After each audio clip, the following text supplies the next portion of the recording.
A Good Night for Ghosts, Chapter 9, Working Man Blues. Dipper stopped playing.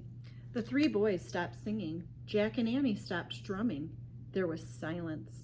They all crept to the open doorway and stepped outside. The rain had stopped and the wind had died down. The air felt clean and cool. Stars shone overhead. The pirate ghosts were gone. "Oh, that was something," said Little Mac. "What just happened? Was it a dream?" asked Big Nose Sydney. "Were those ghosts real?" "I don't know," said Dipper, "but I'll tell you this, you never, ever get me back in that shop again."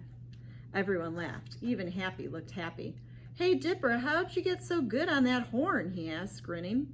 "I practiced for 2 years at the Waif's home," said Dipper. "That's how." "You got to blow that horn while we sing?" said Big Nose Sydney. "Come with us now. We really do have an important gig tonight on a riverboat." "A riverboat?" Jack and Annie said together. They looked at each other. Their research book said that Louis Armstrong developed his musical talents performing on riverboats. "That's right," said Little Mac.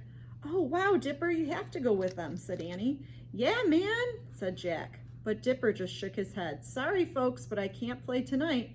I have to get up early in the morning to haul coal." "Aw, Dipper," said Little Mac. "Aw, Dipper," said Jack. "Don't y'all worry about me," said Dipper. "Have a good time at the boat, fellas. Hang on to that smile, Happy." "I'll try," said Happy. "See you later," said Big Nose Sydney. "So long to y'all too," Little Mac said to Jack and Annie. "Bye," said Jack. "Good luck on your gig," said Annie. The three boys waved and took off. Dipper looked after them for a long moment. Then he turned to Jack and Annie. "Here's your horn back," he said. "Thanks for letting me play it." He handed the trumpet to Annie. "Do you want to keep it?" she said. "No, thanks. I have my own horn back at my house. A cornet they gave me at the Waif's home," said Dipper. "Someday when I'm grown, maybe I'll bring it out again." "I think you should have gone with the fellas, Dipper," said Jack, "to share your musical gifts." I know," said Dipper, "to share my musical gifts with the world." He shook his head as if he were shaking off the thought. Then he beamed a big smile at Jack and Annie. "Hey, weren't we talking about dessert a little while back? That's a gig I can get behind and still get some sleep. Come on." As Dipper led Jack and Annie down the rain-slicked street, the wet sidewalks glistened like silver. Life had returned to the French Quarter. Horses and mules splashed through puddles, street lamps burned brightly outside dance halls and restaurants. Waiters carried tables and chairs back outside. When Dipper, Jack, and Annie came to Jackson Square, they found kids playing music again. A band was playing a song Jack knew, "When the Saints Go Marching In." A few people in costumes were wandering about. Dipper led Jack and Annie to the back door of the River Cafe. "The cook here is a friend of mine, so don't worry about the waiters," he said with a wink. "Be back in a minute." He slipped into the cafe kitchen. As Jack and Annie waited for Dipper, they could hear the jazzy music coming from the square. "Oh, when the saints go marching in, oh, when the saints go marching in." Teddy was right. "I love New Orleans," said Annie. "Me too," said Jack. "But how are we ever going to accomplish our mission for Merlin?" "Dipper seems like he's never going to change his mind about making music." "I know," said Annie. "In fact, I was just thinking that we might have to do something really drastic." "What's that?" said Jack.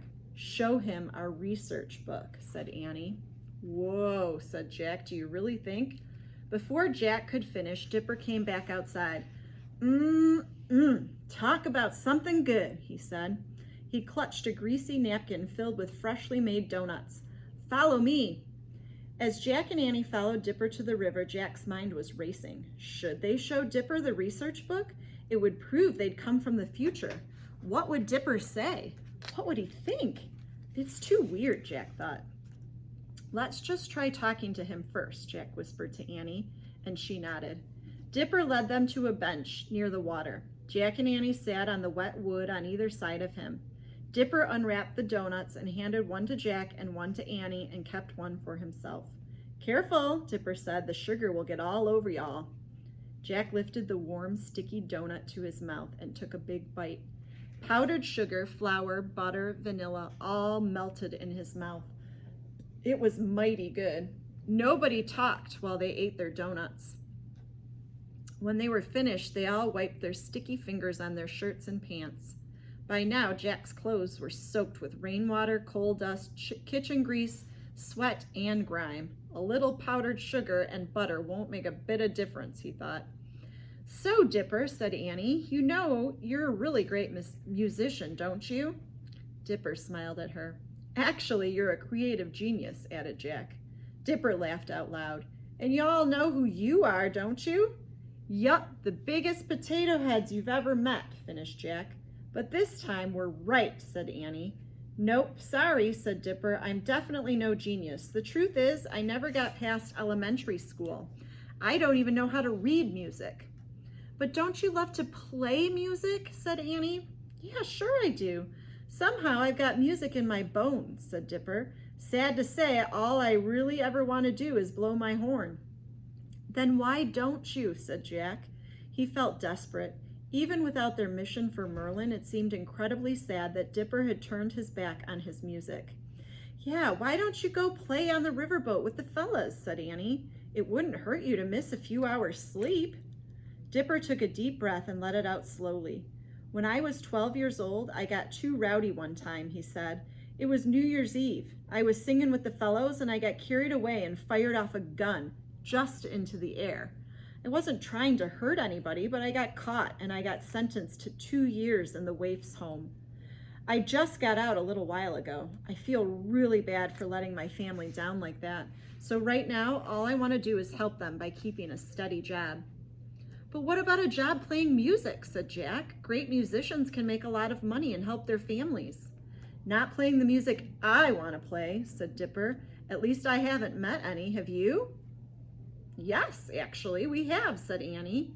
She turned and looked at Jack. We have to do it. Jack sighed, then nodded slowly. Annie was right. He reached into his bag and pulled out their research book.